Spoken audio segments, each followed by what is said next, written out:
Hey, welcome to Shake Hands with Destiny, where our whole mission is what? I only shake hands with my destiny if you shake hands with yours, y'all. Let's get it. Let's go.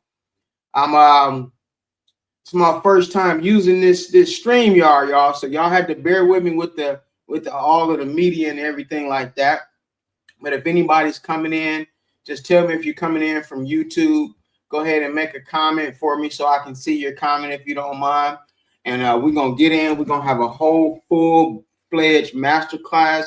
If you're coming in from Instagram, I need you to go to my bio or come over to Shake Hands with Destiny on YouTube. And that way you can see the full PowerPoint, the full presentation as a whole. So if you on Instagram, come on over here to YouTube to Shake Hands with Destiny, and we'll be able to you'll be able to see everything. Matter of fact, let me go ahead and make sure that I can see y'all there. Come on over here to the YouTube channel. Hey, Miss Joyce, you can see me? You can come in from YouTube. All right, good deal. Hold on, let me show you. All right, I think I got this working. Look out. You must have had me on what you call it? You must have subscribed, so you saw it. Good deal. Coming over from YouTube. Miss Joyce, can you make sure that my audio is okay? Because you know I was having some trouble a couple of weeks ago. You can see me and you can hear me okay? Before I get started. Yes, sir. Let's get it. Well, if Miss Joyce can see me, y'all, this is my first time doing this. My second time, I think, doing this YouTube live. So, y'all, we're going to do a full master class. I've been doing this for the last 3 weeks for the people that's in our community. And so there we go. Everything's perfect. Good deal. We've been showing this for the last 3 weeks. We've been doing nothing but how to remove charge-offs the right way. Okay. So if you want to learn how to remove some charge-offs the right way, come on in here. If you're on Instagram, come over here from Instagram. Come on over here to Shake Hands with Destiny on the YouTube channel. Okay. And comment the word Destiny if you also get into our community. Right now, our community is free.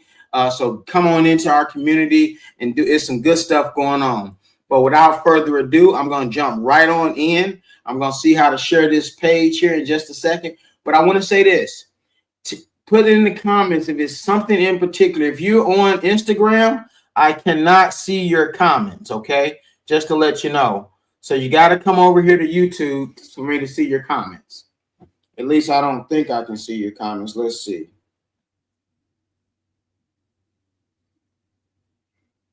I don't know all of this social proof stuff, but I got proof that this stuff works.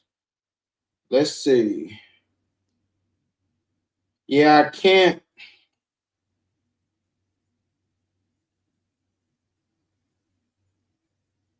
Yeah, if you're on Instagram, come on over here to shake to YouTube so I'll be able to see your comments, okay? It got warm in my room in here all of a sudden, in my studio here, my office. All right, so let's go ahead and let's get started. And if it's something in particular that you want to know the answers to, go ahead and drop a comment in there. And I promise you I will get to the comments, because this is what we're going to do. We're going to first go over how to remove charge-offs without a 1099-C.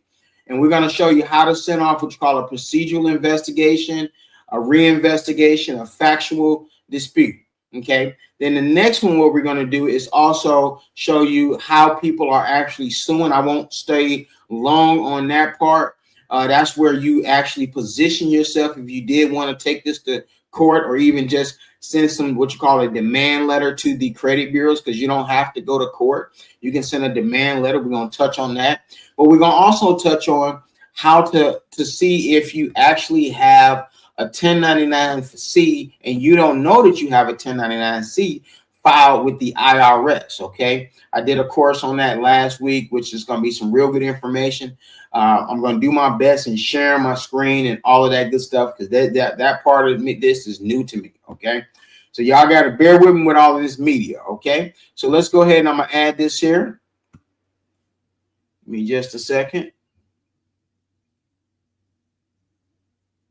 right, good deal.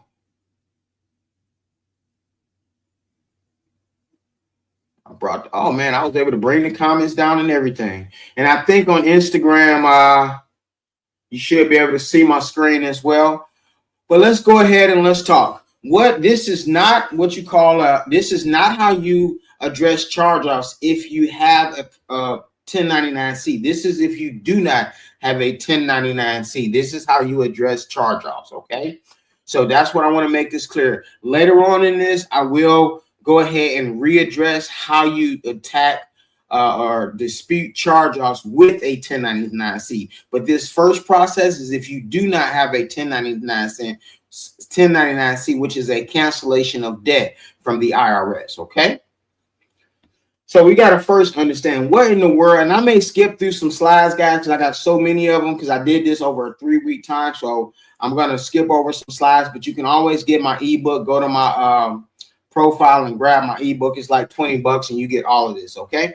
So here we go. Understanding charge-offs, guys, you got to understand a charge-off usually happens at about 180 days or what we call 6 months, okay? It's normally, it happens when you don't pay your particular bill consecutively for 180 days. So what that means, if you pay for 30 days, then you miss 30, you miss another 30, so it's 60, 90, then you make a payment, that process starts. So it's 180 consecutive days, okay? And I want to just address a couple of myths real quick, okay? A couple of myths when it comes to charge-offs, all right? Keep this in mind, y'all. Paying a charge-off removes from your credit report. That is a myth, okay? That is absolutely not true, all right? Just because you pay a charge-off off, it's going to now still be on your credit report. A charge-off is the worst thing that can be on your credit, to be quite honest with you, except for a public record, i.e., bankruptcy, okay? Does it mean it can't be removed? Yes, it can be removed, but it's now going to show up as a paid charge-off versus an unpaid charge-off, okay? Charge-off can't be removed before 7 years. No, that's not true, because we're going to talk about things. If it's anything on your credit report, according to 15 USC 1681I, A5, if something is inaccurate, incomplete, or unverifiable, it must be then what? Removed. That's why I put in here how to remove charge-offs the right way. And that's what we're going to talk about here, okay? Should a charge-off, should you ignore them? No, you don't want to ignore them, okay? You want to address them, okay? Because they can end up in lawsuits, garnishments, and so forth, and collections. Okay? Understand this. There are different types of charge-offs. There's high-limit charge-offs where you get about anything above $1,500 is going to be what you call a high limit. Low limit, anything under $1,500. So if you got something that's above $1,500, and let's just say, for example, it's been on there 5.5 years, okay, and they haven't tried to sue you, they haven't tried to do anything, and it's been on there 5.5, 6 years. At that point, you may want to rethink: do I want to wake up a sleeping giant, so to speak? Okay. What I mean by that is, if at all you want to wake up that sleeping giant, now they may, because you're now giving them, you're readdressing their terms to be able to now sue you. Okay, so you may want to rethink that, because just because we have it off of your, just because we get it off of your credit doesn't mean that they can't come against you. Okay. Then there's talking about transfers, charge-offs, and non-transfers. We're going to talk about that, because when a creditor, let's just say you got Verizon right here in this hand here, and you got past portfolio recovery over here. What that simply means is, if you got Verizon and you got a $1,000 cell phone, and that $1,000 cell phone is they want to sell it because it's charged off to portfolio recovery, that's a transfer. Okay, they've transferred the debt, they've sold it over. Okay, so that's why Verizon cannot show a balance once they sell that, and they also must put it in their comments, which we're going to talk about that as well, because they never do that. Okay, matter of fact, we're dealing with a client right now that's dealing with some of those situations. A non-transferable, meaning they normally keep the particular debt, and that's when they will sometimes file a 1099-C. All right, so let's keep going. Definitely blow my chat up, guys. I don't mind stopping to answer any questions. That's for sure, because I want to just rock out with y'all tonight on YouTube and on Instagram, because this is new. This part of it is new to me. I'm not used to all of this social media. So definitely put some stuff in the comments. Hopefully I don't miss it. And I was getting a cold today or something. I don't know what was wrong with me. But let's understand. I want to spend a couple more minutes just really understanding charge off versus collections. Because when you look at your credit report, it's going to look different for a charge off versus a collection. Like I said before, what you want to look at, if it's an original creditor, that's going to generally be what you call a charge off. And then you sometimes see charge off collection. Okay. They've sold that a lot of times to a collection agency, or depending on who owns it, it's going to depend upon that. Collection agency, portfolio recovery, they never owned it in the first place, so they don't have the right to charge it off. Okay, so a collection agency, if it's been sold to a collection agency, that's going to be a collection. If it's going to be from the original creditor, that's going to be a charge off. Okay.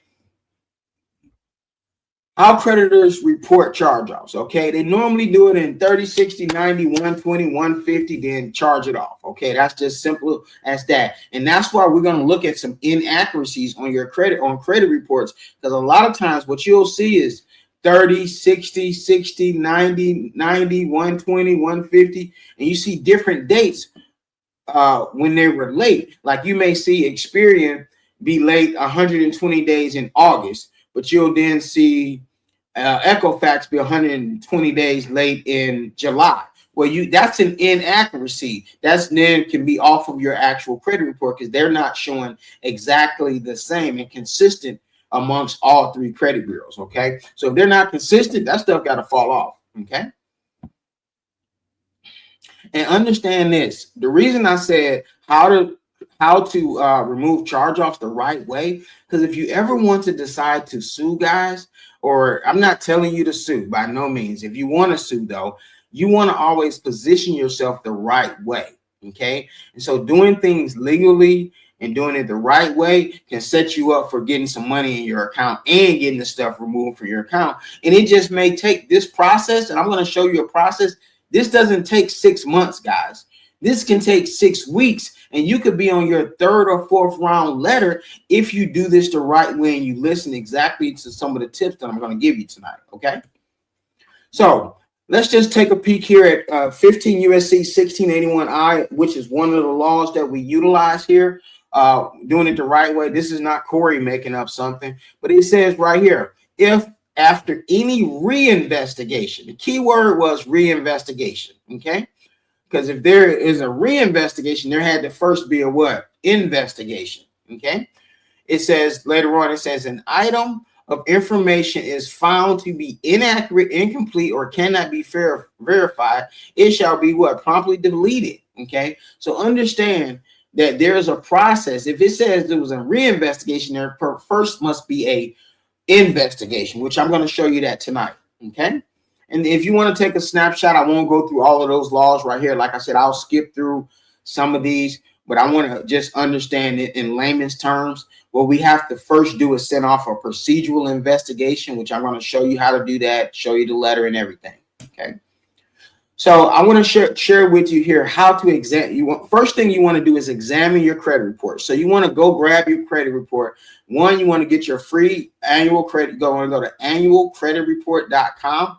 Guys, if you're on YouTube, you can comment the word. If you're on YouTube, go to my profile, join our community. It's tons of information in there for free. Join it. It doesn't cost you a dime today. I don't know how long we're going to do that. It's going to be limited, but we open up this community and it's free. It wasn't free, but it's free right now. And you still have access to a lot of stuff. Although the people that's already in there, they're grandfathered in and they got some other extra perks and things like that. But go ahead, join our community by just going into my profile and going into join our community. But anyway, obtain your credit reports. You want to get that at annualcreditreport.com. But you also want to go to Experian, Equifax, and TransUnion as well. They'll sometimes give you a free one. But here's a little hack, guys. Here's a hack. I want to make this clear. You can join Equifax, TransUnion, and The other one, I don't know, Experian. I'm sorry, Experian, Equifax, TransUnion. You want to sign up and get their free sign up, okay? And the reason I say that is because once you sign up for free with them, that's how you're going to track your actual disputes. What do I mean by that, Corey? What I mean is when you send off a letter, let's just say you sent a letter and it was received today. Let's just say that for example. What happens is if you're already on Experian's website, on their free website, on their free login, they'll still allow you to track your disputes that way. So that's how they're going to answer your questions is on their website. So you don't have to wait for snail mail. What does that mean? So in 10 days, for example, they're going to respond to your procedural investigation in 10 days. Okay. I'm just using that as an example. So the minute they respond, you no longer have to wait 30 days to respond at that time. You can respond immediately after they respond on their website. You send out that next letter. Then the next letter could be received then in 15 days. So now you're sending your third letter off now on day 25 versus 30, 60, 90 days down the line. So you see how this can speed the process, okay? You want to sign up for some credit monitoring as well, okay? I just use some of these here. So you want to get credit monitoring so you'll be able to track everything. Identify the charge-offs. I talked about that already on how you want to identify those, okay? You want to also verify if a charge-off was sold to a collection agency. If it was a charge-off, you should be able to look in the comments, okay? Yes, it'll say pending. It'll say pending until I actually open you up here. And I tell you what I'll do. I'm going to go live on this thing right this minute so you can come back to me. And what you're going to do is you're going to say, this is amazing, all while I'm on this call with you right now. Because I'm going to bring you into the community as we speak. Well, hold on here.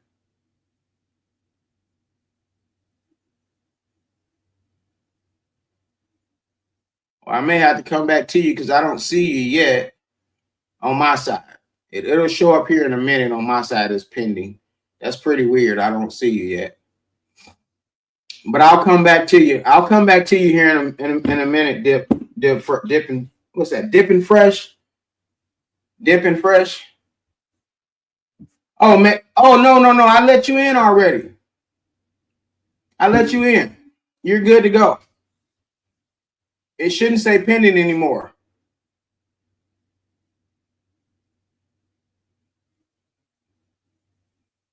Yeah, you're already in. Yep, you're in there already. Because I remember putting you in there, Matt. You got full access. You got access, my friend. All right. No problem. And just to keep going here, and also just to let you know, since you're in the community already, all you got to do is when you can go to classrooms, but you can also go to Zooms. And I got some of these Zooms broken down into individual Zooms, and I have a Zoom every Tuesday, okay, for our community. Okay. All right, so let's keep going. Verifying the charge off, it was sold. So what you want to do is you want to see, was a charge off actually sold? If a charge off was sold to a collection agency, guess what, y'all? It should be in the corner, in the notes section, or in the comments. It should say, hey, in comments, it should say sold to XYZ company. If it hasn't been sold, you got them. That's another inaccuracy. You don't want to address it on the procedural investigation. That's what we address later on down the line in a factual dispute. But I'm gonna keep going here. And guys, I got a lot of stuff to cover. This is a live, so I'm just chilling back on a Friday. It's a little different than my Zooms. My Zooms normally go 1 hour, and I'll be on a time schedule because it's on Tuesday. But I'm just letting it out tonight. Y'all hang out with me if y'all want to roll with me, okay? If you got to go do something, I understand. So your final thoughts after this is, if a charge-off contains errors, it can be disputed, because anything that is inaccurate, incomplete, or unverifiable. So let's get to the nitty-gritty, okay? How to dispute the charge-offs. I wanted to give you some understanding there. The first thing we're going to do is what you call a procedural investigation. Okay, what is a procedural investigation?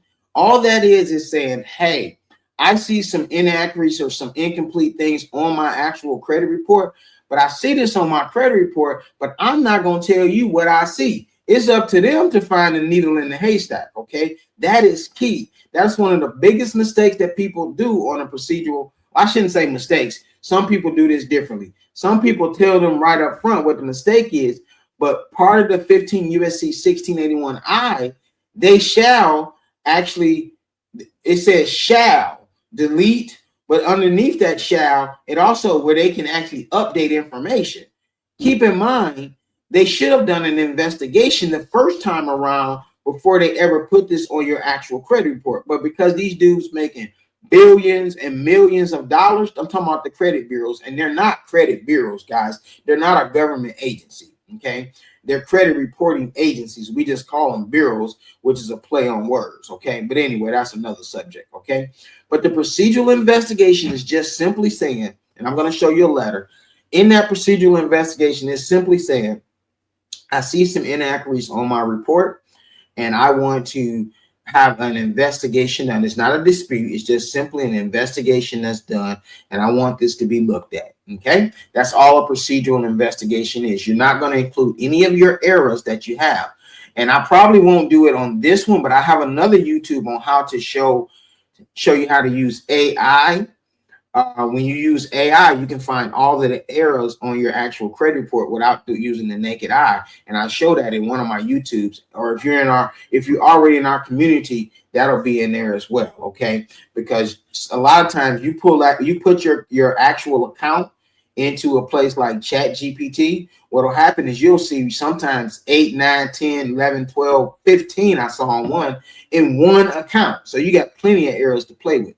So the second thing is what you want to do is send off what you call a reinvestigation letter. What is that? A reinvestigation is saying, look here, man, I saw y'all, I did this the first time, okay? I did this the first time. I sent off a letter. I told y'all I see some inaccuracies on my report, bro. But the second time around, you didn't come and take nothing off, right? I still see inaccuracies on my report. I didn't ask you one time. Now I'm going to ask you 2 times, okay? I want a reinvestigation. You're still not going to give them any factual information. Third, and if it comes back, reinvestigation after the second time, now you got grounds to actually sue them. But I'm going to talk about that here in a little later. But then the third letter, what you want to send is what you call a factual dispute. So you want to put that in with one of your actual inaccuracies, such as date of last activity, such as that, the last date of first delinquency, things like that. Whatever you see on your report that was actually a inaccuracy, which we'll touch on here. And the fourth time around would be just another factual dispute. So these are just a picture of where to send the credit bureaus. I just explained what a procedural investigation was. So now I'm going to show you the letter. Okay. Y'all excuse me. I have to kind of sip on this tea here because my throat was kind of messing with me. All right. So like I said before, in this very first letter, you want to just simply write here. You don't have to put what I put here, but this is just a template. I'm writing to inform you to request a procedural investigation into several inaccuracies that I have identified on my credit report. These inaccuracies are affecting my ability to obtain credit, and I believe a detailed investigation into the methods, keyword, into the methods used to verify these items is warranted under the Fair Credit Reporting Act. Why did I use that word of methods and verify? It's because, remember, the law says anything that's incomplete, inaccurate, or unverifiable, it must be what? Taken off your report. So don't come back here talking about you verified it and then I still got the same accuracies on there. Somebody lying. You can't verify something and still have the same errors. That's an oxymoron. So now I'm setting you up. Okay. So then you want to list your actual accounts on this letter that you want them to inspect or investigate. Okay, that's what this letter is about here. Okay. Round two. Okay, I just told you what a reinvestigation was. That's just pretty much the legal jargon. And if I'm going too fast, just drop it in the comments or anything like that. Again, if you're on Instagram, come on over here to YouTube, Shake Hands with Destiny, and you'll be able to see all of the sheets and have a little bigger thing, and I'll be able to see your comments as well if you're on Instagram. Okay, so the second letter that I'm going to send, this is me saying, look, bro, I sent you one letter. Now I'm going to send you another one. I see inaccuracies on my actual credit report. Okay, I'm writing because I reviewed my credit report and found several inaccuracies on my report. These accounts are affecting my credit report. I request a reinvestigation of inaccurate information reported on my credit report, and I cite the particular law. And I would, if you're on here, I would definitely take a snapshot here, because the Fair Credit Reporting Act, Section 611A1A, which is your 15 USC 1681 law. You want to definitely cite that here, okay? And keep in mind, they have 15 days to respond here. And I've also told them, please be aware that the responses of Oscar verifications are unacceptable for addressing this matter. So I want to know, what was your methods that you didn't tell me the first time either? Only thing you came back and said that this is verified. That's the only thing you said, bro. So let's keep going. So let's go to the factual disputing. So this is where it gets fun. But first of all, let's go back. What is factual disputing? Understand this. The factual dispute, all that is where we actually found an error on your actual credit report. Okay. Oh, I'm sorry. I'm going too fast here. This is the law for reinvestigations. So I want to just go over some frequent charge-offs here in just a second. I got them laid out a little different here in just a minute, but I'm going to pass here, and I'm going to come back to some of the ones that are more frequent that you'll see on your actual credit report.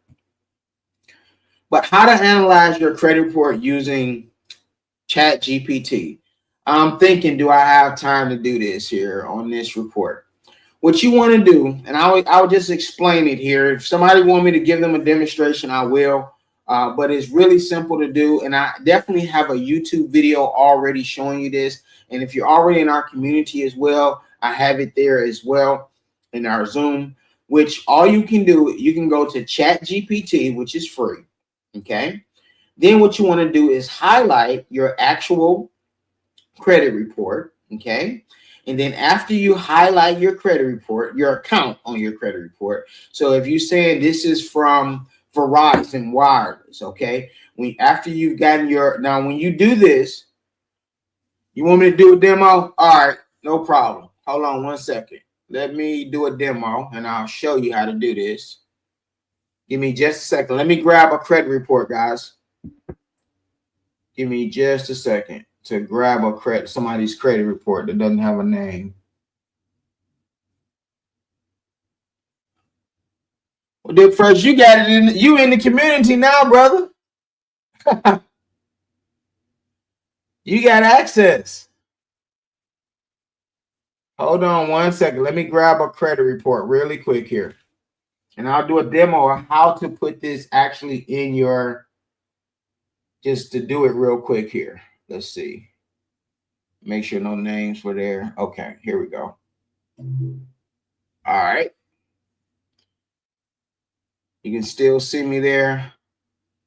All right, let me grab. Hold on one second. I'm just getting some stuff ready before I share my screen, okay? Give me just a second, my friend. I'm going to do a demo, guys, on how to analyze your credit report.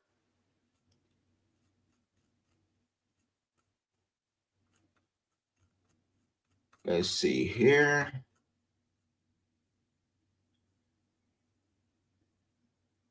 And this is going to be nice when I show you this here.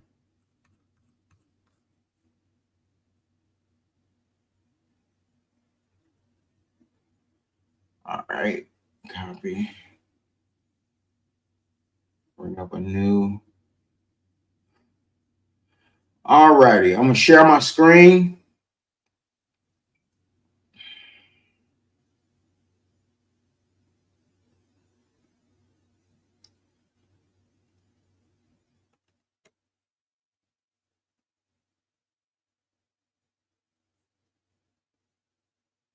Let's see what screen I'm sharing. I want to make sure I'm sharing the right screen. Okay. All right, you should see my screen now in Chat GPT. What I'm going to do is input.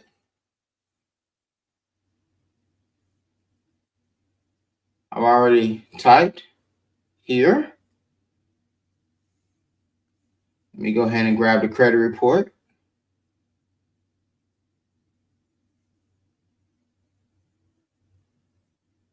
And let's do this. So what I've done here, I said, please create a list of all inaccuracies, discrepancies reported on this account between TransUnion, Equifax, and Experian. Simple request. So I'm going to now add the credit report. I took a picture of it, is what I did. Hold on here.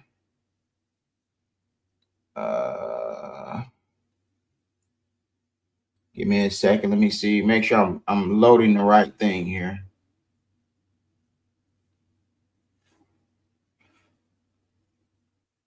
Let me just read. I don't want to share somebody's private information, guys. So I know we're live. So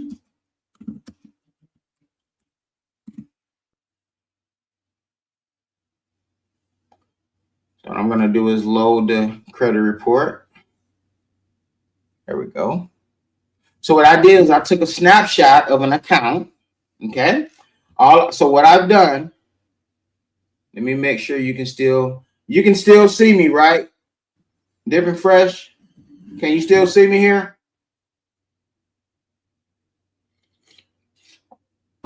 Yeah, you can see me. Okay, I think I'm still sharing. So all I did was I said, please create a list of all inaccuracies, discrepancies reported on this account. And I took a screenshot of just that one particular account. I'm going to put it into Chat GPT. The site that I'm using here is Chat GPT, and you can use this on a free account. Okay. So look what it's doing. It's saying here are the discrepancies. So it's telling me right off, charge-off date. It tells me one was the TransUnion reports the charge-off earlier than Experian. So that's an inaccuracy. It tells me date of last activity was different report dates for TransUnion and Experian. That's an inaccuracy. Date of last payment. It was one was 2/2, 2/2, and 2/1. Equifax had it as 2/1, inaccuracy. Payment status. Charge-off is bad date. Charge-off, slight word difference. So we won't say that's an inaccuracy there. All right. The let's go to comment section. That looks TransUnion includes additional remarks. That could be something. Profit and loss write-off. That could be versus no comment. They should all have the same comment. High credit limit. TransUnion has 3,044. Not listed. Only TransUnion shows it. So that's another one that you can relook at. Credit limit. That was no discrepancy there. So that looks good. So in this one account, it looks like we had at least 6 different things to look at. Okay, one there. Okay. So I'm going to stop sharing. Good. Thank you. Let me stop sharing here. If I can figure out how to stop sharing. Let's see. All right, there we go. Now let's go back to where we was at. All right. So again, inside of our community, I can definitely show you more ways. Do you have to use that? No, but it's a way to simply say, you know what? I don't really know all of my discrepancies. Okay. So it's a way to simply go, oh, wow. Hold on one second. There we go. It's a way to go into our actual account and say, I do have more. I see it picks up more than what the naked eye can pick up, is basically what I'm saying. Okay. So let's keep going. On this particular account, this is more discrepancies here on here, and this is not the same account per se, but this is just certain things you can see right here. This account here, this is a 0 here, so that's another discrepancy that you can use here. You have an inaccuracy here because it says 10/22 was the last date of payment here versus 12/1 versus 7/23 inaccuracy. These dates here are inaccurate as well because one has 9/1/9/16. You have a date here, no date here, no date here. When you look into the late payments, when you see credit limit, one credit limit says 2,000. And the reason I say I know this account because I've done it before, guys. But this is, you can't have a credit limit, guys, on an actual charge-off account. It should be 0 here. So you can't have a credit limit. Okay. So that's another inaccuracy. Okay. Another inaccuracy here. Look at this. When it says November, 150 days late, November, no data. That's an inaccuracy there. That should be exactly the same. You can't have 60 months late in August and 90 days late. Which one is it, y'all? So what I'm saying to you is, are we telling them the inaccuracies? The answer to that is no, you're not. You're sending off a reinvestigation letter. I mean, a procedural, then a reinvestigation letter. Once they send out that reinvestigation letter and they come back as verified the second time, we talking about you need to pay me run me my money, okay? So I'm not telling you to sue by no means, but the average lawsuit was $4,800 in 2022 for lawsuits against the credit bureaus, okay? Again, I'm not telling you to sue, but how in the world can you say something is verified over and over again? That's because they're not doing an investigation at all, okay? So that's why we want to set them up as sending off a procedural investigation and reinvestigation, then one factual dispute at a time. So you only want to address one factual. So if this account has 6, that's 6 months worth of inaccuracies, okay? If you do it this way, I've never seen it take that long. Yes, charge-offs can be frustrating because what happens is a lot of times we doing it the wrong way. And we're sending off the first letter and we get upset. And then we wait 50 days to send the next letter. No, send that letter immediately after they respond. Within 10 days, they should have that next letters being sent. Then they got 15 days on the reinvestigation. Okay. I hope this is making sense. Just drop me something in the chat if this is making sense. This making sense to y'all? Not going too fast? But what we're going to do here is go over some actual things that you want to look for on your credit report, okay? Repeated monthly charge-offs, okay? Let me go back and show you what I mean by that. You see where that says charge-off, charge-off, charge-off, charge-off? What it should look like is like this here, where it says no data. What it's doing is redoing the account every single month when it's doing that. So when you see charge off on your account multiple times, that's an inaccuracy, okay? You should see charge off one time. And then after that, it should say no data or gray like this, okay? That's a common error that's generally repeated over and over again, okay? And that's what they're talking about here. Not indicating when or if an account has been sold. Okay, this is another one as well. In the comments section of whoever holds the particular account, it should say sold to XYZ company, and their balance should then say 0. You can't be collecting from me Verizon and Portfolio Recovery were collecting from me. That's what we call double jeopardy. Okay, so that's another inaccuracy. Okay. I hope y'all getting something out of this. Okay. And I may start doing these lives every week. I don't know what day I'm gonna do a live. Maybe I don't know if Friday will be the day, but I'm kind of enjoying myself. All right. So not reflecting a $0 balance after being transferred. That's what I just went over. I just went over that. Okay. Again, if you're coming in late This is how you dispute charge off, only if you do not have a 1099-C. Okay. If you have a 1099-C, I'm going to go over that here in just a little bit if y'all stay with me. Okay. Reporting inconsistent balances across different bureaus. You must have, if it says on one, if it says X amount on one credit bureau, it should say the same on all three. You can't have three different amounts. It doesn't matter if it's $1 off.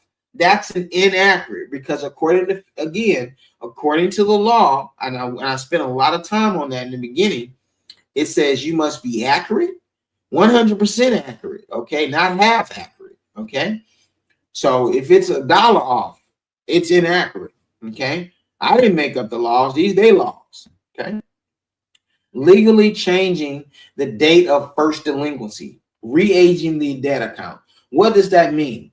What happens is you see re-aging of the first delinquency. With the first delinquency, that's the first time that you went late on that payment when it made it consecutive 180 days.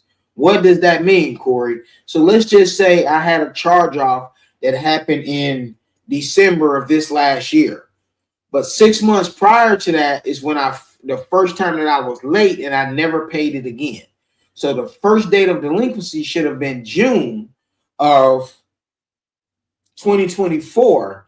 And then I went 60 days, then I went 90 days, then I went 120, then I went 150, then eventually 180.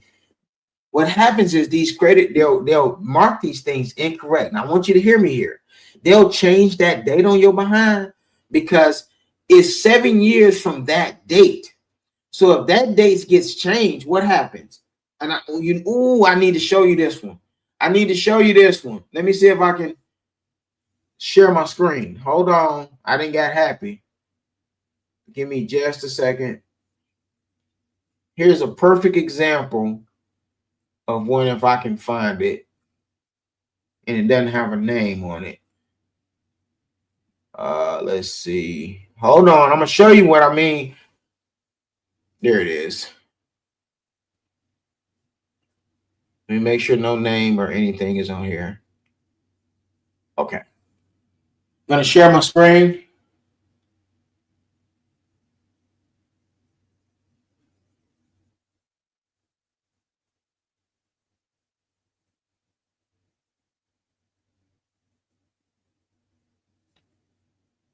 Let's share the right one here. All right. I don't know if I'm sharing the right one here. Okay, window, preview. I'm trying to share the right tab here, guys. Hold on, because I want to show you this here.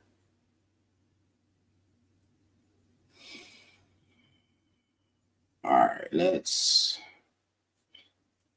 I'm new to StreamYard, guys. I apologize. There we go. I know what I'll do. I'll just move it over. And plus, I got 3 screens.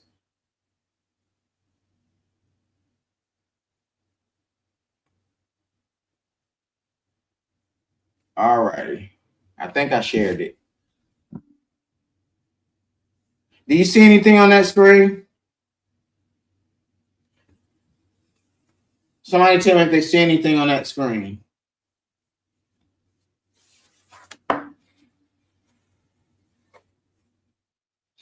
If you can't, I apologize if you can't see that screen. I may have shared the wrong screen, but the key is what I was trying to show you was this particular account was a perfect example of them re-aging or having the wrong.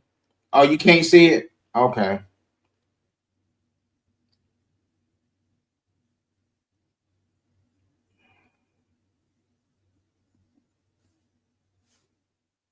Let's see if I can do this here. I don't know how to show the screens when they're in window mode versus. Okay, I won't do it here. I can't figure out how to just show the picture without it being in the tabs. I apologize there. All right, let me go ahead. What I was getting at, what that means is, let's just say this particular person bought a vehicle. The car was charged off in 2018, and one was 2018, and another one says 2019. Okay, so what does that mean? Those date of last activities are a whole year apart. So what that simply means, it's going to stay on your credit a whole nother year. Now, true enough, those are older accounts and they're about to come off their account anyway. But what if those was just last year? So what that simply means is, if you don't have that date of last activity correct, date of last activity should be one of two things: the last time that they paid, or the last time that they disputed on that account. That's it. Okay. And you know if you ain't paid on that charge off, and you know if you hadn't disputed it. Okay. So making changes to charge offs after 180 days. What does that mean? You should not have a payment after 180 days showing if you haven't. It should be nothing going on after 180 days. It shouldn't say payment of 30 days. It shouldn't say late payment. The only thing it should say after charge off is no data, period. That's the only thing that it should show. No data. Date of last activity. I just kind of just explained that one. Reporting late payments after the charge off date. I just kind of just said that as well. You can't have late payments after you've charged it off. So that's why it's important to get your annual credit report. You can't do this, guys, with Credit Karma. You got to go get your annual credit report for free. Why am I telling you to do that as well? It has longer history. So it has a whole entire 7 years of history. So the more history you have, guess what? The more mistakes you're going to have. If you go on that report the report that I uploaded there, that was only 2 years worth of history. Imagine if you had 7 years worth of history on your annual credit report. Okay. Now, yes, you will need to get places like My Free Score or Experian or something like that to do what you call the to make it easier to look at line by line to see. But you can also do it with your annual credit report. You just got to line everything up. But you have more mistakes the more data you have. Okay, I hope that makes sense. So letter 3. Now that we've known which factual dispute letter, which dispute that we're going to go with, factual dispute, you just want to simply say, basically, this letter is saying, look, I told you once. I even gave you a second chance to get this right. You still didn't do it right. So now you said you verified me once. You said you verified me twice. I'm going to give you the third time now. In this third time now, I'm going to say, here's my factual dispute. Now, here in a minute, I'm going to show you how to write a demand letter so you can get your money from them as well, and they have it removed off your credit, because they should not be verifying verifying that your account is accurate and complete when in fact it still has errors. So on the third letter, what I'm going to now send is what you call a factual dispute letter. I'm writing a demand to delete these items, these inaccuracies listed on my credit report, as you have persistently failed to meet accuracy requirements set forth by the Fair Credit Reporting Act, specifically under these particular laws, is what I cited here, and I demand deletion from here, and I want these off. Now, I don't know why when I had this done here, you only want to put one factual dispute on one letter at a time. Don't put two. Okay. And if you guys need to take a screenshot of this, and I'm not, you just tell me to go back if you're not in our community or something. Okay. So let's keep going. Or you can always go grab my dispute guide. It's only $20 and it has all the letters in there. All right. So here we go. I already talked about this already. This is another one just to let you know. How you going to say that I'm okay on one line and I'm charged off on another and no data on the other? That's inaccuracies all day long. Here's another one. Look at this. Date of last active, 3/19, 6/1, 10/1. That's wrong. I'm just kind of sharing some and another one that you want to look at that you find a lot is credit limit. Okay, look where it says credit limit. Not credit limit. Yeah, credit limit. You can't have a credit limit on a charge off account. Okay, I would love to charge off an account and I still got money available. This one here said I got a charge off here, credit limit of 5540. It should say 0 like this one does over here. Okay, I hope y'all getting something out of this. And basically this is kind of charge off as bad debt transferred to recovery. It should say, you see how this note, man, I said earlier that it should say transferred to someone, where this one says charge off unsecured, but it doesn't say that it was transferred to, meaning they sold this debt and it was transferred. They must put this in the comments or it is inaccurate. Or you can't see these late payments where it says 90 days here, collection here. This is inaccurate information. You'd be surprised. More charge-offs can get off if you simply follow these procedures, okay? And I have an entire list. Come into our free community. I got a if you're coming new in from Instagram, if you're on Instagram, comment the word Destiny. If you're here on YouTube, go to my profile and join our community. You got tons of information in there. Dip Fresh, he didn't get a chance to probably go in there and go through everything, but I just let him in not long ago. Okay, so let's keep going. Got a lot. This is how you want to file this. Okay, you want to, if you now to the point that you got to file a complaint after you've done a procedural investigation, you've done a reinvestigation. Now it's down to, you know what? I done 3 letters, a factual dispute letter as well. Now I'm about to report y'all behinds to the CFPB. Okay. This is how you want to, I'm going to give you a chance to just take a screenshot. Okay. So you want to go to the CFPB, Consumer Financial Protection Bureau. You want to create an account first.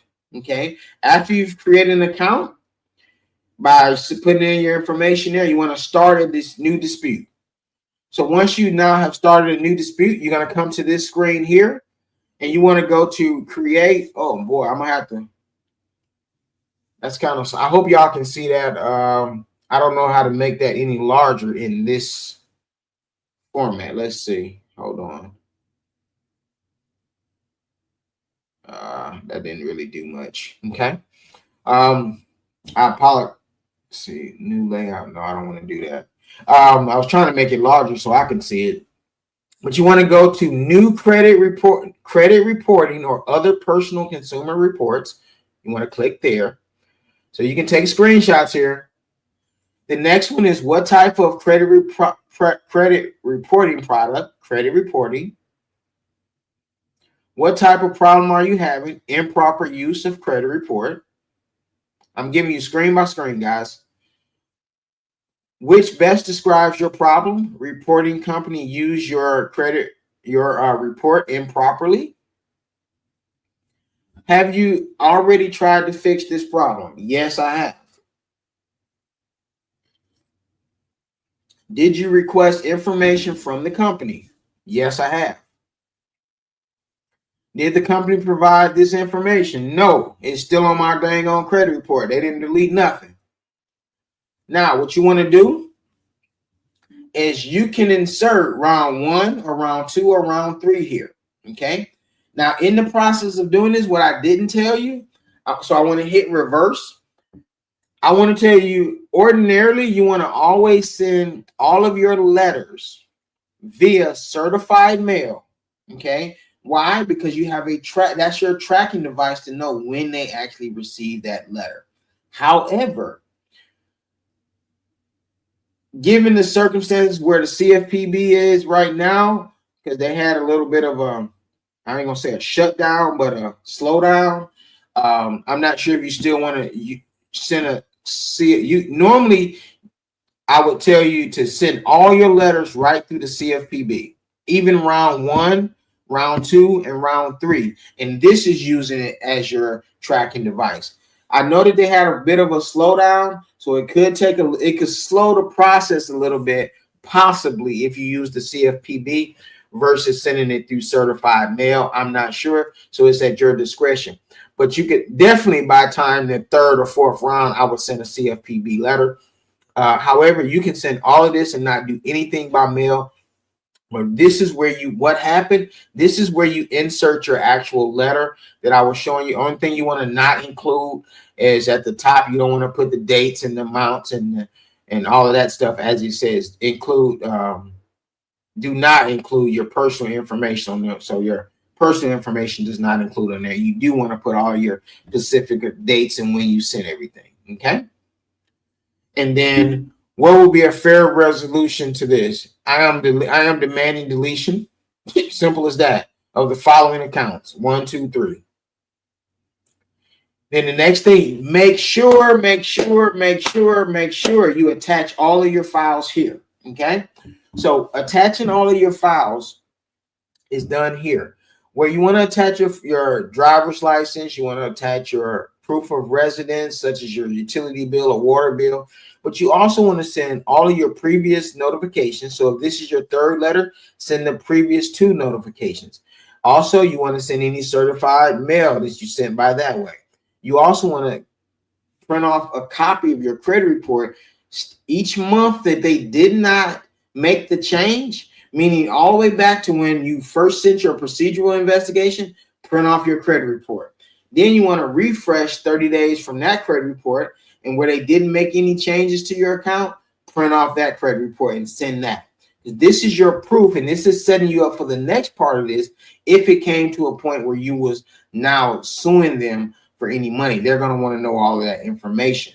Okay. The next thing is you want to just go here to company name, Experian. All right, you can put in Experian here. You can put in now right here. I personally would do a separate one for each one, but what you can do is after this, Experian is going to say, do you want to create another complaint? You can put yes. However, just keep this in mind. It's going to show whatever you put on your letter. If that account was not on TransUnion, but it was on Equifax and Experian, okay, or vice versa, it's going to show that on this letter. So I like to create the whole account and then just go and add a whole new one. But you do it, it will actually, do you want to create another complaint here? So you're sending this to the credit bureaus, okay? So Experian, you want to just check these boxes here and put in your last 4, your date of birth and name as it appears on your credit report. It's going to put that in, okay? It's going to show that. Do you want to, like I said, do you want to complain about another company? I personally put no here, and then I start the whole process over. It doesn't take long to do it. What are you submitting? Who are you submitting it? You always want to put myself. You put someone else, that's they're going to probably say your claim is frivolous. And this is just your check marks here that you want to go, and then you want to actually obviously submit that complaint. All right, and I actually in our side of our course, I do a video on how to do this as well and more step by step. But here we go. And this is just more written of what I just did. Okay. So before I keep going here, any questions so far? Do I have y'all okay to give you a quick preview on how to position yourself to sue if you wanted to sue? Do I have y'all okay to do that? And if you're on Instagram, come on over here to YouTube, okay? So because I can't see your comments in Instagram. Come on over here to Shake Hands with Destiny. And if you're already in the YouTube, go ahead and join our community. Our community is free. You have a couple of things in the community that you have to pay for, but the community is free. It has tons of information. Tons of information, okay? No questions. Do I have y'all okay to keep going? Do I have y'all okay to give you a little bit of, give you a couple more nuggets? I'm having fun, so I want to give a few more nuggets. All right. So let's jump here into a couple of more here. Let's talk about the lawsuits and how to position yourself. I'm not a lawyer. Let me make this clear. Just as a disclaimer, all of this information is just information how you want to use it. I'm nobody's lawyer or anything like that. I'm just simply showing you. That's just a disclaimer there. I'm no one's attorney. Okay. All right. So let's keep going. Look at this here. This is wow. Uh-oh. Compensation awarded in lawsuits against credit reporting agents for the Fair Credit Reporting Agency violations can vary significantly based on specifics of each case. Now look at this, y'all. This was wild. I thought this was amazing. In 2022, the average settlement for individuals for the Fair Credit Reporting Act lawsuit was approximately $4,800. Do y'all think, let me just ask you this. Don't you think if they paid them $4,800, don't you think they got a clean credit sweep at the same time? I mean, this was for inaccuracy and incomplete things, for not abiding by the law. They do not abide by the law. Mind blowing. Okay, so let's keep going. All right, so you have types of damages. Okay, you got statutory damages. And all of those violations, when I talk about inaccuracies, when I talk about their time frame of 15 days, all of those are violations. If they don't adhere to those things, they're payable up to $1,000 per violation. Okay, so keep that in mind. So if you had 3, 4, 5 different violations, that's $5,000 in violations. Okay. Let's just say 3. Let's just, for mathematical purposes, you had 3 things on your credit that was continue to be inaccurate after they did a procedural investigation. Then they did what you call a reinvestigation, and they still didn't fix it. So that's $3,000 right there. So let's say actual damages, okay? And also, what is actual damages? That's compensation for proven losses such as denied credit opportunities or increased rates. What does that mean, Corey? Let's say it's a lot of times people get their taxes back and they go get cars around this time. Although I try to tell people don't put no money down. I got videos on that, and I got a whole nother thing on how to buy cars, but that's a whole nother video. But anyway, let's say you got a higher interest rate because you had a charge off on your credit report, and instead of your interest rate being 6%, it was 16%. Is that going to make your car note higher? Yes, it is. Is that going to make you pay more money over a long period of time? Yes. So in that portion, you would add that in your actual damages. Okay.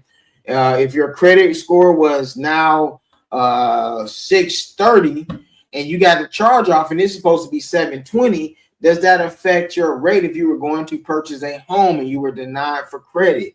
Things such as that. That's now actual damages. So now you could be suing for, instead of $3,000, it was now $8,000. I'm just using that because you got $5,000 in actual damages. Okay. Again, I'm just using these numbers as an example. So let's keep going. I just told you that. Okay. And again, this is all based on 15 USC 1681N, guys.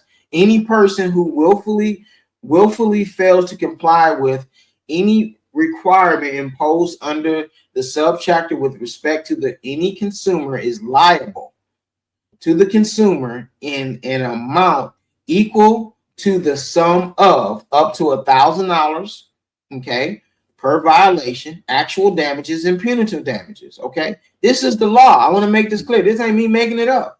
Okay.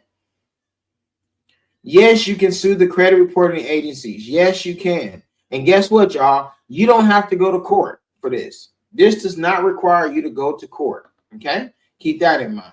Okay, So what are the steps to suing the credit bureaus under the Fair Credit Reporting Act? Those that are on YouTube, come on over here those that are on Instagram, come on over to YouTube. Okay. All right. So steps to suing the credit bureaus under the Fair Credit Reporting Act. Okay. I went through this portion already here of sending off a procedural investigation, a reinvestigation, factual, and another factual letter. So I won't do that again. This is going to require you to do everything legally. Okay. So you must have disputed inaccurate information with the credit bureaus first. That's why this is all about doing it the right way. The bureaus must have conducted an investigation within 30 days. Keyword, investigation within a certain time. If the credit bureau did not correct the errors and provide an inadequate response, they are in violation of the Fair Credit Reporting Act. Okay. So let's keep going. You want to gather all of your information, guys. All of your information. You want to gather all of the letters that you sent. You want to get your return receipts, your tracking numbers, your credit bureau responses that they responded online, copies of your credit report showing any inaccuracies or that were not corrected. You want to gather all of that information. Okay. You want to also file a complaint with the CFPB, which is optional before suing. You don't have to, but I would just to get it off. A matter of fact, a lot of times these demand letters, what I'm going to show you here in just a second, they come after the second letter. A lot of times people will send what you call a procedural investigation, and after that reinvestigation, now that they've sent it twice, many times people will automatically sue the credit bureaus after the second time of them saying, hey, you said this was verified not once but twice, so now I'm going to send that letter off. Okay, so let's keep going. Yes, you can sue in federal or small claims court.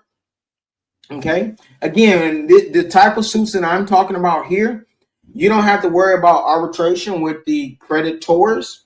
In this case, this is actually to the credit bureaus. Yes, you can look up your arbitration agreements with the actual creditors as well. Okay, but this is right directly to the actual credit bureaus. Okay, or the credit reporting agencies. Okay. And I know we've been on here for a while, so I'm going to speed it up the process here. Yes, you can send a demand letter. Yes, you can send a demand letter directly to the credit bureau, and you can get damages paid directly to you, and they can remove everything as well. Okay, and so that's what I want to go here. Before filing a lawsuit, you can send a demand letter to the Equifax, TransUnion, or Experian. Okay, and what you want to be saying in this letter is you can request for monetary damages as well as what you want removed. Okay, why? Because they failed to correct inaccurate information. Do they know that they did? Yes, they do. Why? Because you're going to have all of your ducks in a row. Because the minute they say it was verified one time, it was verified again on my reinvestigation letter that I sent within a time frame allotted. You now have them saying, okay, good deal, good deal. You now have them saying twice that it was verified. And so now the third time around, you hold everything in the ball is in your court. Okay. So I'm going to show you here, why would you send a demand letter? Okay. It gives the credit bureaus a chance to settle before litigation. The reason I say that is now, can you go to litigation? Can you go to court and possibly get more money? Or if you hire an attorney, can you possibly get money for that? Because a lot of these credit repair companies now are hooking up with attorneys and they're getting it. But here's the only I shouldn't say problem, but you got to now pay the attorney as well. So let's just say now you got that in litigation. Is it going to, one, take a longer time? Generally speaking, it may take a little longer. Two, do you have an attorney and attorney fees to pay? Yeah. And for whatever reason, it just seemed like the attorneys seem like they always get most of the money out of this thing. I'm not saying that by no means. I want to make that clear. I'm not saying that, but it just seemed like attorneys get a lot of the money. But in this case, you're giving them an opportunity before going to litigation I tell you what, it's $8,000 is my damages. I want this off. I want the X one charge off. I want that charge off. Oh, and by the way, I wasn't asking for this, but I want those late payments off my car note off too. I want I want that collection off. I want my name spelled correctly. This is your opportunity to clean up your whole entire credit report at that time. Now, will they attempt to negotiate? Yes, they will. So they will try to negotiate, and it may say 8,000, and it may go to, I'm just using this as an example, 3,000, 4,000, whatever. And people have gotten checks just come in the mail. Okay. So here is a demand letter. Okay. An example of a demand letter. Let's see if let's tell me if you guys can see that. You able to see that? Okay.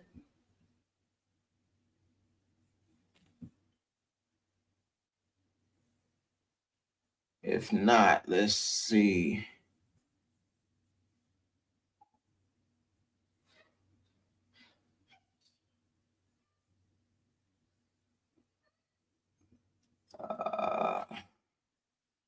Well, I need some eyes here. I don't know how to zoom in on this puppy here. But this is a copy of the demand letter. Basically, what I'm doing is I can't read that, guys. So basically what this is saying, I've sent off a procedural investigation letter. Hopefully you guys will be able to, oh, wait a minute. I may have just figured it out. There we go. Hold on. Let's see. How do I zoom in? That might be a little bigger for you. There we go. Hopefully that's a little bigger. Okay, so here we go. I'm writing formally to demand damages for your continued failure to correct inaccurate information on my credit report, despite multiple disputes under the Fair Credit Reporting Act. On this date, what is that date? The date of your first dispute. Because how do you know that? Because you sent off, remember you sent off the letter, okay? You sent off a certified mail, or you either sent it by CFPB. All right, so the next part, I sent a procedural investigation. This is why it's so important, y'all, to do this the right way, because this is the way. Because if you come down to you getting some money, you did everything the right way. And a reinvestigation letter, which was either ignored or resulted in the same inadequate verification. Your continued failure to properly investigate, correct the errors, direct violation of the FCR, okay, and has caused me financial, emotional distress, denial of credit opportunities, higher interest rates, emotional stress, whatever, okay. And then you now have your whatever you're suing for, okay, and whatever the amounts is that you're suing for. Got it? Okay. So I'm gonna hold on. Let me exit my full screen here for a second. You were able to see. Okay, good deal. I couldn't see, but I'm glad y'all could see. All right. So what that's basically saying, okay, hold on one second here.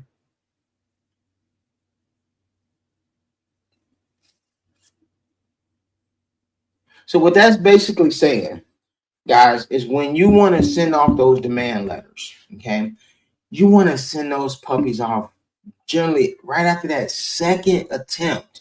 You want to send that puppy off, okay? Because you never know what can happen, and but you got to have your ducks in a row. This is why I said earlier in this conversation. Let me take away my thing here. I'm starting to learn how to work this thing. I'm gonna have it figured out by next week. Okay, here we go. There we go. So this is why I said always do this first. One of the biggest tips that I gave y'all tonight, and I'm not even finished. I'm gonna go into the 1099 portion here in just a second. But one of the biggest tips that I just gave you was always sign up with Experian, Equifax, and TransUnion under their free accounts. Why? Because it allows you to then track all of your disputes. Okay. When you can track your disputes, it allows you not to have to wait 30 days in order to get a response. Okay. If you're coming in new here, guys, Go to my bio, come into our community. It's a free new community. I got tons of information. I'm telling you, nobody has for free what I'm giving y'all in this. Nobody has personal credit, business credit, passive income, how to start trucking companies. Yes, some of those things, I'm not going to lie to you and say, yes, some of those things you do have to pay $49 for or something like that, but you can come in there and get all of your credit fixed in here for free. Okay. And I give you funding options as well, what banks to go to, what credit scores you need, requirements needed, all kinds of good stuff. But anyway, but you want to always sign up. Going back to what I was saying, you want to sign up for those 3 companies and allow yourself to track the dispute process, so you're not waiting for snail mail and waiting 30 days. I hope that makes sense. Okay. And not waiting, because this process, it's March 1st, basically tomorrow. You could go through 2 letters within the next 2-3 weeks. You could literally be in April sometimes sending off a demand letter if they have not done what you wanted to do, and by May have a check in the mail in less than 60 days. I'm saying 45. I'm not saying you. Let me rephrase that. I'm not saying you're going to get a check, but I'm saying you can have your credit, your charge off gone, and a check within the next 6 weeks.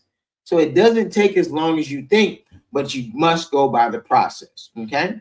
So if it's okay, I'm gonna show you the last little bit here on showing you how to know if you have a 1099, which 1099 is a whole lot easier, and they got to wipe that charge off right off your credit.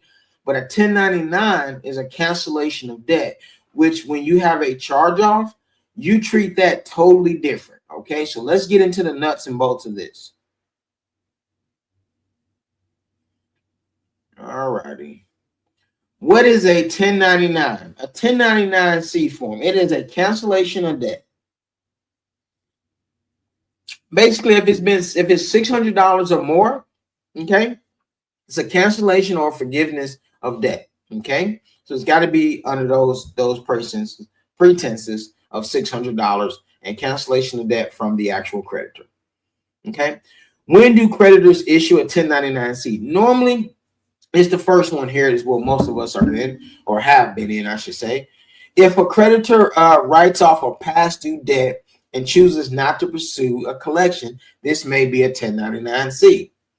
Settlements, can you settle for a debt? Like, you know how they send you these little settle for this amount. So let's say you had a Verizon phone and it was $1,000 and they charged it off, but yet the amount that they said that you paid $300, so now they're going to charge off the other $700. That's what it means by if you settle a debt for less than what you owe. Or in some cases where a foreclosure or repossession, and there was still money owed once they resold the car or the foreclosure and they lost money, they will give you what you call a 1099-C. Ordinarily in a bankruptcy, it's not in cases in the 1099-C may be issued even in a bankruptcy, but it should not be taxable. Okay, if discharged. Okay, so keep this in mind though. If a 1099-C is charged, you're charged taxes for that. You have to pay taxes on that, which I'm going to talk about that here in just a second. Don't worry. There is some options. Okay. But it's very important to also understand if a 1099-C is issued, the debt should be marked as 0 on your actual credit report. Okay. So whoever the creditor is, it should be $0 listed on your credit report once they charge it off. Okay. Why a charge off cannot remain on your credit report? That's real easy. Okay. If a company is giving you a 1099-C and it's a charge off on the credit, they can't coexist. That's an oxymoron. Why? Because what is the one thing that we do not see on our credit? What's the one thing you ain't never seen on your credit? I got time today.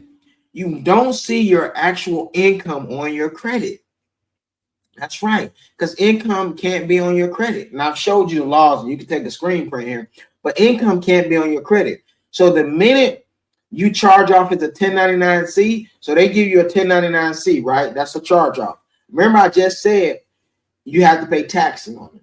So let's just say Verizon again charged off that phone for $1,000. And now when it's tax time, you get this thing in the mail saying that you had an extra $1,000 made, okay? Because it's a 1099-C. It's now counted as income, okay? And you have to pay taxes on it. So you can't have a charge off and income on your actual credit report. This is the law that we're utilizing to say, oh, the minute you get a 1099-C, you got to knock the charge off my credit report. You can't have them both ways, because the 1099-C is money in your hands. Well, not money technically, but you have taxes. It's no different than if somebody had $10,000 1099-C. Guess what? They have to pay taxes on that 1099-C. That's a whole lot of money that their income now changed, or all of a sudden they even thought they was getting a refund. They ain't getting no refund now. However, there is something called insolvency, so you can always file for that as well, which I'll go over here in just a second. Where you can file a form 982, I believe it is, of insolvency. All right, let's keep going. I'll come back to that here in just a second. But let's keep going. 1099 confirms the debt is forgiveness. I just kind of talked about that here. And and it also says gross income includes income from a discharge indebtedness. Okay, that's what the law says under 26 USC code 61A12. Y'all, I spent a lot of time putting these PowerPoints together. I hate doing them, but I want you to just take screenshots of this so you can go look up these laws yourself, and so you'll know this is not Corey making this up. This is what the law says. Okay, so again, that's just basically what I just said as a whole. That I'm not. They can go and look this up, and you'll know income cannot be on your credit report. Okay. So let's keep going. Why does this matter? If the IRS considers forgiveness about income, you cannot legally still owe it. Okay, since credit reports are meant to reflect actual financial liabilities, the charge-off should be removed from your credit report because the debt is no longer owed. So again, it's very simple. So if you got a 1099 from a charge-off, man, that's perfect. But you probably got a 1099 and don't even know you got a 1099. So I'm gonna show you how. Okay. All right. So let's keep going. Reporting a charge off after a 1099-C violates the Federal Fair Credit Reporting Act. I've been up since 4:30 this morning, y'all. I apologize there. It's a violation. We already know that. Okay. So and I just went through that. Credit reporting must reflect zero balance after a 1099, which we just talked about as well. It must show zero.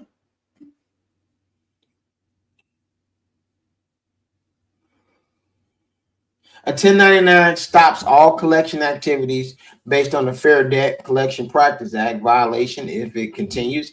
So they shouldn't be still trying to collect money from you. Okay, they shouldn't be trying to sell it to the collection agency to collect money either.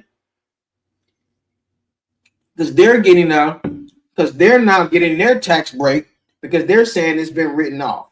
Okay. And now can a company have a charge off and not issue a 1099-C? The answer to that is yes, they can. What if I don't want to pay taxes on the 1099-C? This is what I was just saying earlier. If your debts are greater than your assets at the time of the cancellation, you may be able to exclude the cancellation by filling out the form 982, and this is what it is here. Oh, if I wasn't in this form here, I would be able to click on this, but it's just a form that you can go right to the IRS on. And again, you may have to pay taxes. Like I said before, it's nothing to stress over. Get with your tax person and fill out that form 982 to see if you can get an exemption. Okay, because again, it states again, if insolvent at the time of the cancellation, you may be able to exclude the canceled amount for taxable amounts. Okay, so just keep that in mind, and that'll stop you from having to pay the taxes on it. So get with your accountant, and they'll know what a Form 982 is. The fastest way. So this is the good part. Okay, if you have never, let's see here if I can do this. Give me a second here.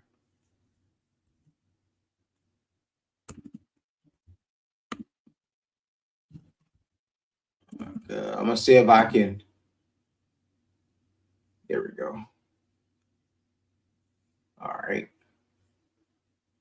Now I'll see if I can share my screen again. All right. So a lot of times what happens is you have a charge off and they've issued a 1099-C, but you don't know that you got a 1099-C. So what happens is you're now having to pay taxes on it automatically and you don't even know it, and it's still staying on your credit report, because the minute you got a 1099-C, it's much easier to get it off of your credit report. Okay, just understand that.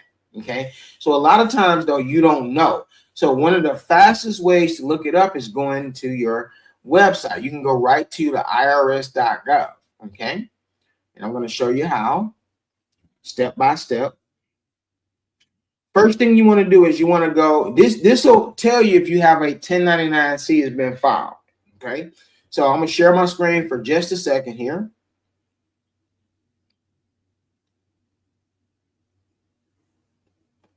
Y'all going to have me a pro at this here in just a second.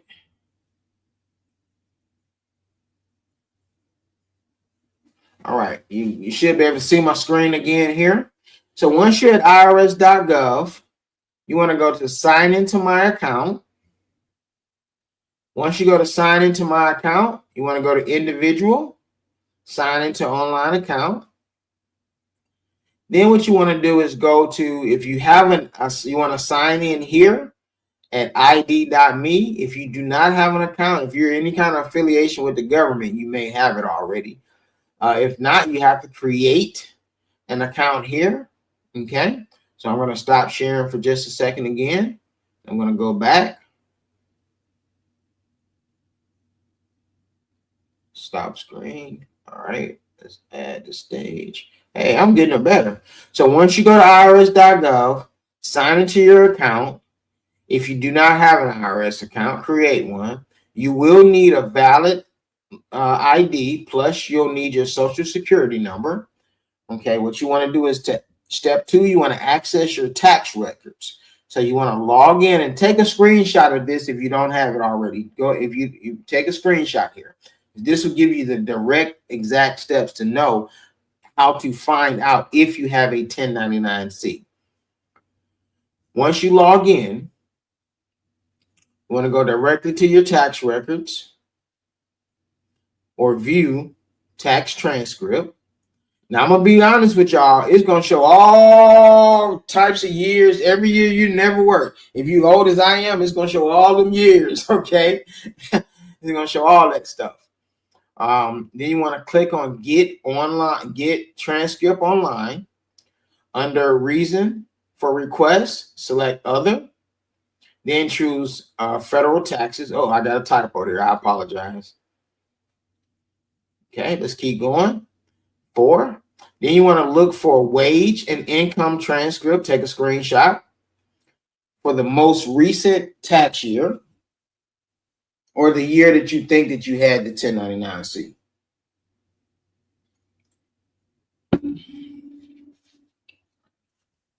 Download and open transcript to check if the 1099-C is listed under other income. And if the 1099-C was issued, you will see the creditor's name and the cancellation debt. So if it was issued. So then what you want to do, step 3, request a copy of the 1099-C if needed. Okay, this is different. So if you don't see it there, if you don't see that 1099-C when you go into the irs.gov and you just believe You suspect it was a 1099-C. You just really say, man, maybe I did something wrong on that website. What you want to do then is call the IRS. I know that can be like an act of Congress, but you can call, or you can mail in a form 4506T. Okay. And in all of my ebooks and things, all of this is clickable. So all you got to do is click here and you go directly to it. Okay. But of course, I'm inside of the stream here and it won't let me click on any of this stuff. Okay. But inside, if you do grab one of my ebooks, you can go right here. What if the charge off was for... Okay, if the charge off was for this year, you wouldn't have a 1099-C already. I'm pretty sure. If it just charged off this year, this would go under the first section that we just talked about. Under the they haven't filed a 1099 yet. Plus, that would be for this year, so you wouldn't get that until next year, the end of the year. Is when they would send. If they were doing a 1099-C, they wouldn't send it out this early if it just charged off this year. It would come next year with your tax papers, just like your other tax forms come at the end of the year or the beginning of the year, and that's when you would get it at the beginning of 2026. But yeah, if it was a charge off for now, you want to file that under the first format that I said of doing a charge off without a 1099-C. Great question though. Can you call the creditors to request a 1099-C if the charge off is on your report? Hey, can you call them to see? Yes, but it is some particular things that you need to do. Okay. If you suspect that you have a 1099-C and you just want to know that they didn't send it to you. Okay. What you should call the creditor about, you should pretty much be saying this. If the charge off is still listed on your credit report, but you believe the debt is canceled, call them. If you receive a 1099-C in prior years, but don't have a copy and need proof of for your tax records, you can call them. If you didn't want to go on the IRS website. If you want to confirm whether the creditor filed a 1099-C with the IRS, you can call them.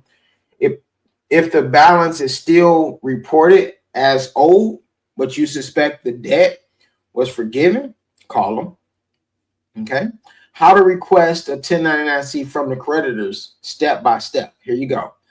Gather all your information. So you want to have your account number in there, last known balance, charge off, personal information. You want to have all of that. Okay. Call the creditor. All right. I'm going to give you some specific things to say. Okay. When you call them. Okay. Find a number, get the number to call, ask for the billing or the tax department. You want to say, hey, I'm Billy, and I'm calling about an account that was charged off, and I'd like to know if a form 1099-C was issued for this debt. So if so, I would like a copy for my records, period. You don't have to say no. You've given them all the information. Yeah, you want to say as least as possible. Okay. Next, and after that, action follow-ups. Did you issue a 1099-C account for the account? Did you issue a 1099-C for this account? What was the cancellation date and amount reported? Can you provide the 1099-C via mail or email? If no 1099-C was issued, if the debt is still being collected or owned by another entity. So what that simply means is, did they transfer it? If they said the debt was sold to a collection agency, ask for the name of the collection agency that now owns it. Okay. And what if the creditor refuses to provide a 1099-C? This is not rare, guys. They do it all the time. This is when you want to go and look it up on IRS, like I just said, like I just showed you to. Okay.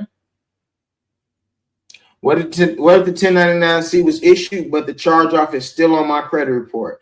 Okay. This is where you now want to do the following. Okay. This is where you want to send this next letter off that I'm going to show you how to dispute it. Okay. You want to send this letter via certified mail.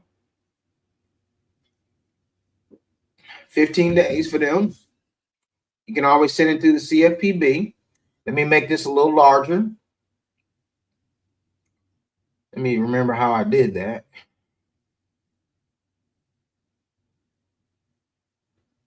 Hold on, guys.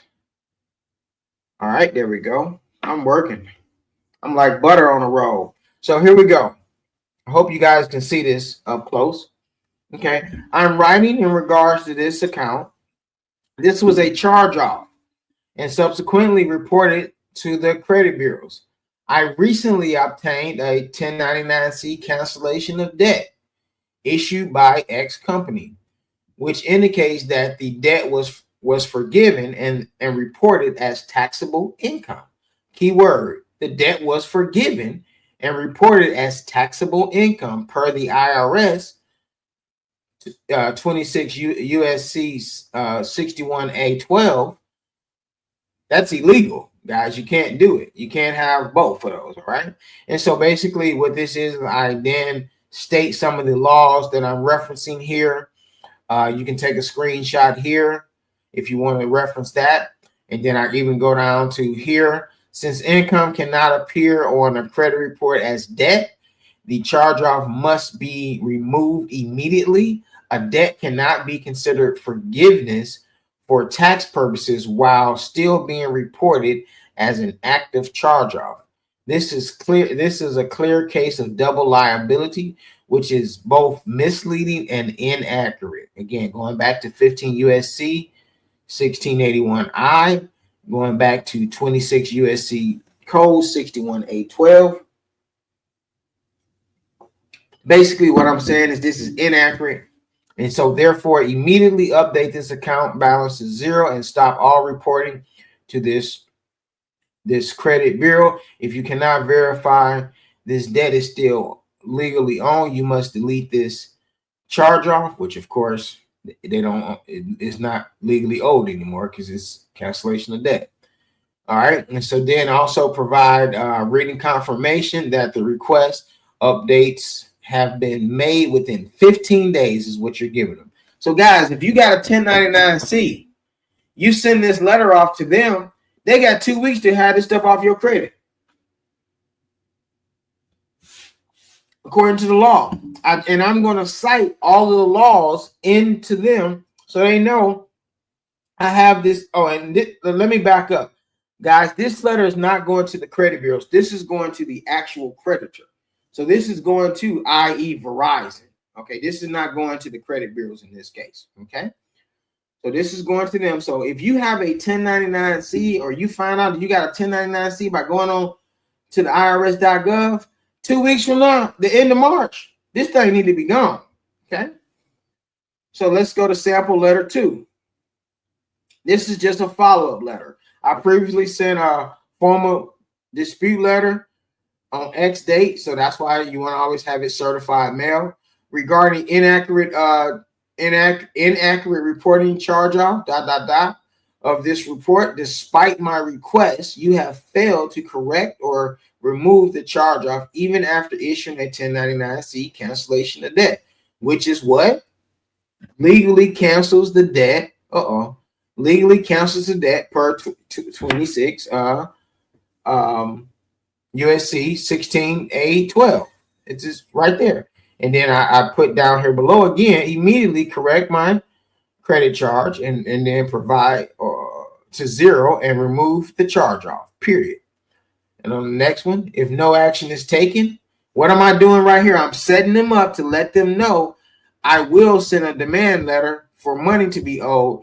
And if they don't take this off, if no action is taken, I will escalate this matter to the CFPB, Federal Trade Commission, and take legal action under the Fair Credit Reporting Act. Boom. And you can take a picture of that.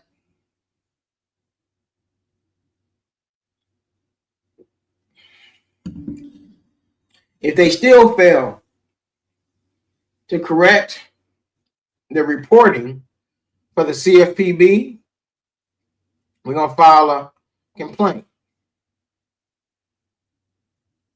Hold on 1 second here. There we go. Uh-oh. There we go.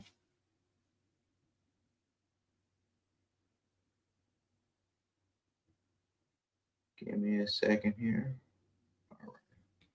All right, so now let's move on to the CFPB complaint step by step. Just going to give you the steps here. Steps to filing the CFPB complaint, which I already did that on here already, but I'll just give them to you again. Gather all your evidence here. Go to the CFPB website. The first thing you want to do is start a new complaint. The second thing is what you want to do is start the new complaint. Go to credit reporting. Select incorrect information on your report. Select the problems, okay, that it was. And again, I showed you this earlier in here, but I wanted to show you here. You want to take a screenshot of this here. I'll make it bigger. You can take a screenshot there, and that's what you want to write in your complaint summary. I'm filing this complaint against X company for failing to remove a charge-off after issuing a 1099-C, which violates the federal reporting laws according to the IRS, and a 1099-C legally cancels the debt and reports it as income. However, despite this X name, it's still reporting a charge-off on my credit report in violation of the Fair Credit Reporting Act, which requires accurate and complete reporting. And I previously disputed this in writing on X date and followed up again on X date. Yet the creditor has failed to correct or remove inaccurate reporting. The Metro 2 compliance guideline states that once 1099-C is issued, the balance should be updated to zero and reporting should cease. I am requesting that the CFPB take action to force X company to remove inaccurate charge-off immediately. This misinformation is harming my credit and violates my rights under the Fair Credit Reporting Act. Guys, I don't know what else gonna get this off, but I'm telling you, if that 1099-C is money in the bank, if you got that 1099-C, you 9 times out of 10 gonna get this off your credit. So you want to attach all your information in that CFPB complaint. Copy of the 1099-C. Copy your credit report with the incorrect charges. Copy your dispute letters that you previously sent. Certified mail receipts.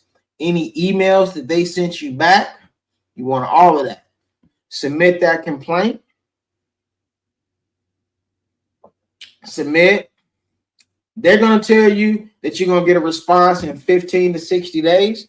However, remember what the pro tip was. What you want to sign up with Experian, Equifax, and Experian. As far as the 3 credit bureaus under their free guideline, you want to sign up with them so you can follow your disputes. Okay.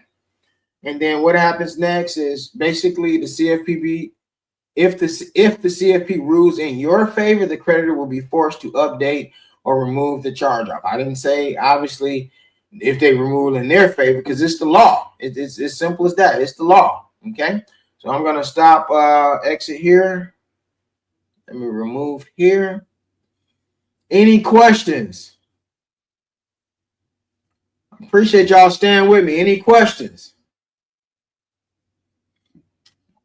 If you just coming in late, join our community. Go to my profile and where it's going to say join the community, or I may be able to post a link here. Let's see. I might be able to post a link. Let's see if I can post a link. Hold on one second. I might be able to post a link.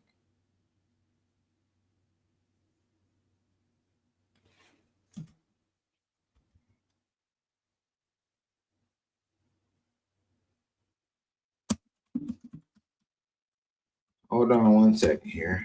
Here, I'm going to give y'all the link. It's free.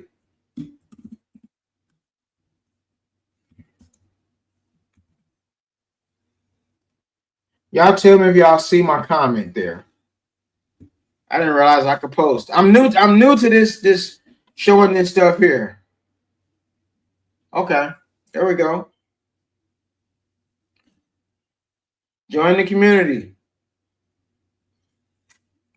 Or if you say I don't want to join the free community and get all other resources, and you just want this information that I just gave you, I'll give you hold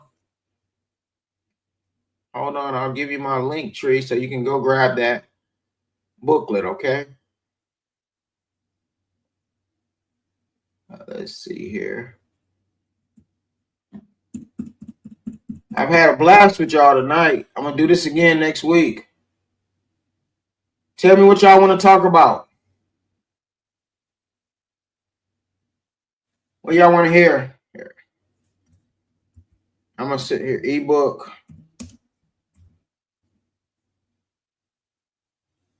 I'm telling you, I joined the community. I got tons of information in this community, and it's free. It ain't no. You don't have to put a credit card in. Ask my man D Fresh. He didn't have to put in no. You don't have to put in no credit card. You don't have. This is not a 7-day trial. It is free. It is actually free. It is really free. Yeah, some of the things in there, I do have some things that cost, but you can fix your credit in there, guys. It's a great community. I don't see anybody else coming into the community. So, any questions for me tonight? Remember, on Instagram, I can't see your comments.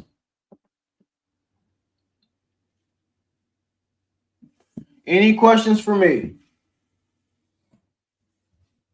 I put the link in there to join the free school community.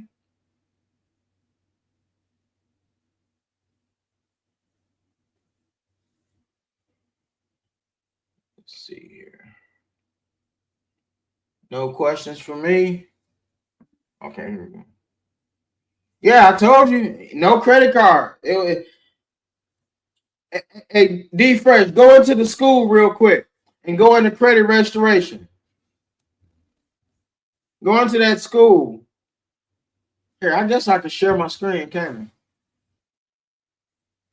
Here, I'll share my screen again. Let's try this share screen. Let's share it again. I can share my screen. Let's see.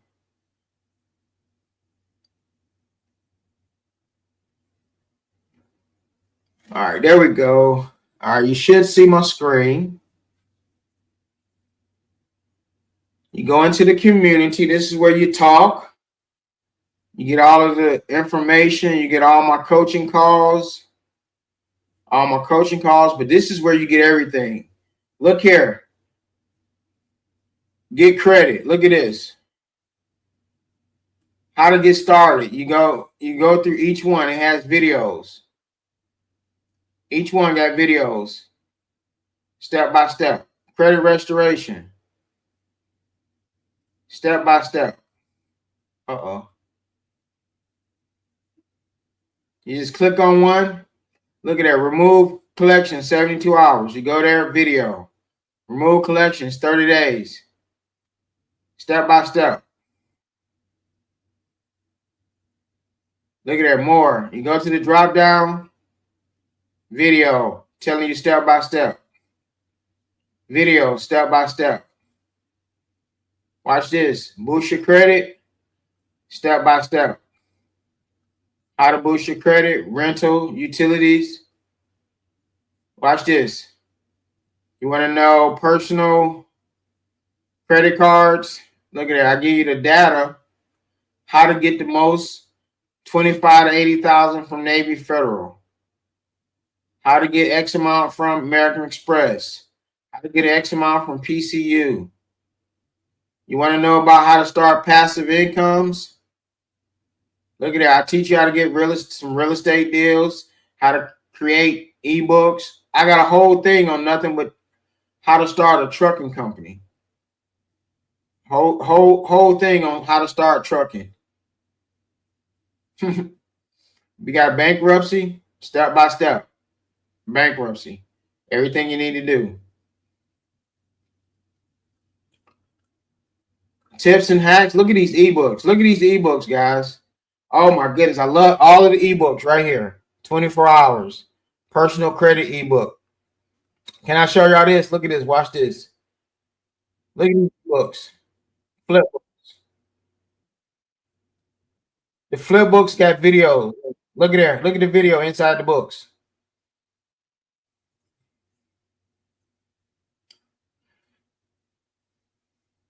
Yeah.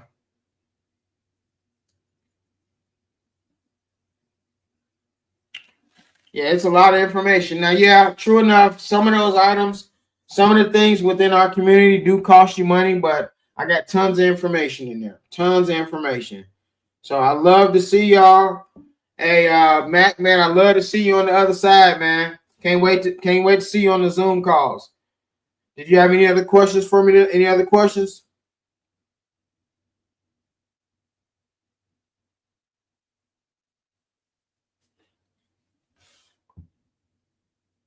All right, y'all. If there's no other questions for me, hey, y'all know my saying. I only shake hands with my destiny. If you shake hands with your destiny, let's get it. Let's go. I'll see y'all next week.